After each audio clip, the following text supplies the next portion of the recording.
Hey friends, welcome to Chemistry Lover, and in this video I am going to discuss about the two NMR problems which was given in the csir-net exam December 2018. So many people requested me to solve that, and that's why I am solving this. Okay, so let's start today's topic.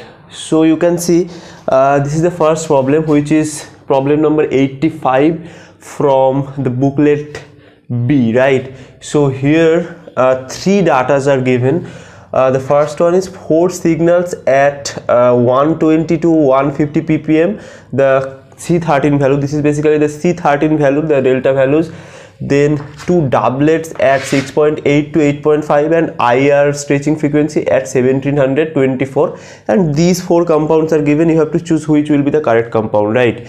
So in this problem I'll not just solve the problem, but I will teach you how to approach for any NMR problem, any combined NMR problem, how to determine the structure, right?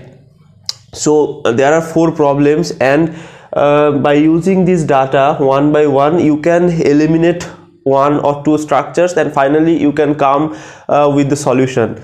So if we look at the first data, that is the 4 signals at 120 to 150 ppm. So signal at 120 to 150 ppm, this range is basically for the aromatic region, the aromatic carbon region. So there are 4 signals. That means in our compound there will be 4 aromatic carbon atoms which are different. So 4 different type of aromatic carbon atoms, right? And 4 different type of aromatic carbon atoms are possible when you have para substituted compound. So only when you have para substituted compound, then only there will be 4 different aromatic carbon atoms. If you have ortho or meta substituted compound, there will be 6 different carbon atoms. For example, if you take this, you can see these 2 will be different, these 2 will be different, and these 2 will be different. So there are 6 different carbon atoms. Same is the case for this one. So option 1 and 3 cannot be the answer. So we are left out with 2 and 4, where you can see this one will have some signal, this one will have some signal, and these 2 will come in same delta value, and these 2 will come in same delta value. Same is the case with this compound, where this one they will come to some delta values, delta 1, delta 2, and then this one they will come some another delta value, delta 3, and this one they will come at some another delta value, delta 4. So we are left out with option 2 and 4. So by using the C13 data we can eliminate option 1 and 3. Now let us look to the second data, that is 2 doublet at 6.8 to 8.5. Now this is again a signal for the aromatic hydrogen, the hydrogen atom which are attached to the aromatic carbon, because you can see the delta value is given above 6.8. so this much high delta value you can expect when you have paramagnetic anisotropy due to the aromatic ring current. Now another clue is that you can see the range is from 6.8 to 8.5, so very high value. 8.5 is very high value, and if you have some electron donating group in your aromatic ring, the delta value cannot exceed 7.5. so if you have OMe group in your aromatic ring, like OMe group or NH2 group, they will push electron and make this aromatic ring electron rich. So then your hydrogen delta value will be below 7.5, but here it is above 8, right? And that means the electron donating group is not directly attached to the aromatic ring. At the same time, you can expect some electron withdrawing group is attached to the aromatic ring. For example, if you have this type of carbonyl group attached to your aromatic ring, then the electron will be withdrawn, and your hydrogen in your proton NMR value you should expect high value, right? Now here you can see between these 2 compounds, here you can see the oxygen atom is directly attached to the aromatic ring, although it is delocalized into this carbonyl, but at the same time it is delivering some of its electron to this aromatic ring. So that's why making this aromatic ring electron rich.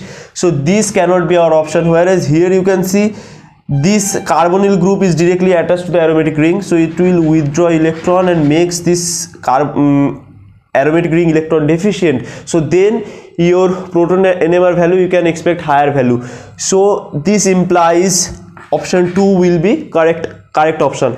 Further, if you look at the IR stretching frequency, so normally for A star, if you have A star group, then your IR stretching frequency you can expect it is like 1745, around 1745 same inverse. So it is basically A star, so you can expect the IR stretching frequency somewhere in between 1745 or above that, because here the oxygen lone pair is also shared in this aromatic ring.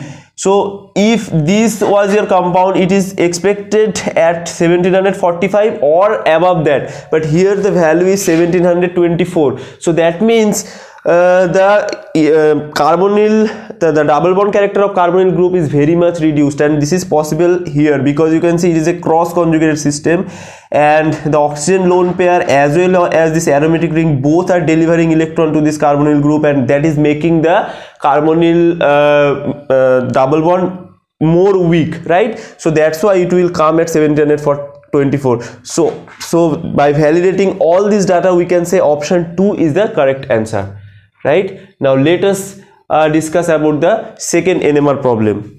So this is our next NMR problem, which was given in the csir-net exam December 2018, and you can see these are the values given. So IR stretching frequency at 1720, H1, so 1 H NMR values, 6.2 broad singlet 1 hydrogen, 5.5 broad singlet 1 hydrogen, 4.2 quartet 2 hydrogen, 2 that is 2 delta value, it is a singlet and 3 hydrogen, and 1.1 delta value triplet and 3 hydrogen.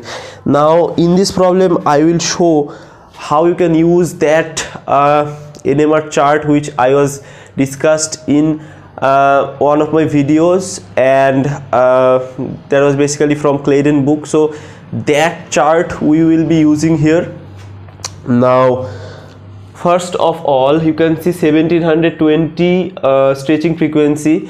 It is basically like 1724, which I just discussed before. So that is a cross conjugate system, that indicates a cross conjugate system, but we know it because we just solved one problem related to that.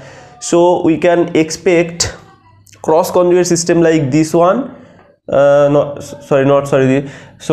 this 2, or so 2 is here a cross conjugate system. So just by looking at the IR stretching frequency, we can guess that this 2 may be the correct option, because you can see here the oxygen and this double bond both are in conjugation with the carbonyl group, that is it is a cross conjugate system. And in the previous question we have seen that for cross conjugate system where you had aromatic ring here, the IR stretching frequency generally lies between 1720, in that case 1724. So here we can expect option 2, but let us now verify with the other datas, right? So 6.2 and 5.5 broad singlet 1 hydrogen area, this signals implies that it is a hydrogen which is attached to the double bond, that is the alkene hydrogen, right? So these hydrogens they are their signal should be 6.2 and 5.5. so in all cases these hydrogens are there, and we cannot expect much deep insight from that, right? Now let us see the other signal, the 4.2 quartet. Now here the quartet signal will come from these hydrogens, and you can see 2 hydrogen area also given. So for these 2 hydrogens quartet signal can be expected, because you can see these 3 hydrogens are there. So if you have 3 hydrogens, so 2 Ni plus 1, 2 Ni plus 1, here 2 into N means here 3 and I means half, so plus 1, that is 4, that is quartet. So quartet is expected for this hydrogen. Now the quartet value is the delta value for the quartet is 4.2, and this is a very high delta value, right? Now if you remember the values given in the chart, so if you have a CH2 group, its base value is like 0.9, okay, and if you have attached carbonyl group like this, so A star group, if you have this group, this ester group attached to this CH2, that is the acetyl group, then you have to add another 3, so you will have 3.09. so this 3.9. so this 3.9 value is very close to this 4.2 value, right? So you can expect these two hydrogen, they will resonate at 4.2 delta value. And other case, like, so here you can see it is attached to this double bond, so you cannot expect this. Here again you can see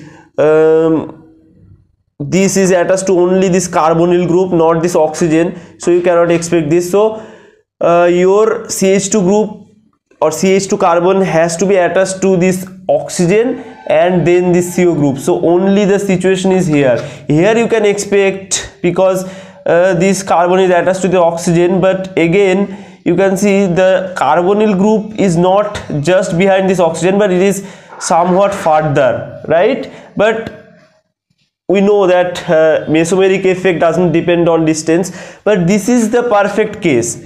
Now let us see some other signals like 2, right? So 2 delta value, it is a singlet, that is no coupling is occurring, and there are 3 hydrogens. So you can expect this group here, or this group here, and this group here, or this group here. So we already eliminated option 1 and option 3, and option 4 we had only option 2 and 4. Now in option 2 you can see this is directly attached to this only this alkene, whereas it is directly attached to this carbonyl group, and both alkene and carbonyl has like same effect on the delta value. So by this value we cannot distinguish between two. Now let us see the other value, that is this one, the triplet at 1.1 delta and 3 hydrogens. So this is basically for these 3 hydrogens. So for these 3 hydrogens this value is expected. Now here you can see, so as this oxygen atom is there and it is directly linked to this carbonyl group, so you can expect a much higher electron withdrawing effect on this carbon, right? But here this oxygen atom is here and this carbonyl atom is much far, at much distant position from this oxygen, so you cannot expect so much electron withdrawing effect on this group, right? So this will have signal at around 1.1. So by combining all this data we can expect this option 2 will be the correct answer, right? So again, one point I want to make you clear is that although this system and this system looks much like same, but here this carbonyl group is further from this oxygen, so only mesomeric effect is occurring here. So this carbon has some inductive effect also, which is not expected for this, but that can be expected for this because it is just directly linked to this oxygen. So the correct option should be option number 2. So I hope you got some idea that how to solve this type of problems and how important that NMR value chart is. So if you like this video, then give a thumbs up and subscribe my channel. Thank you for watching.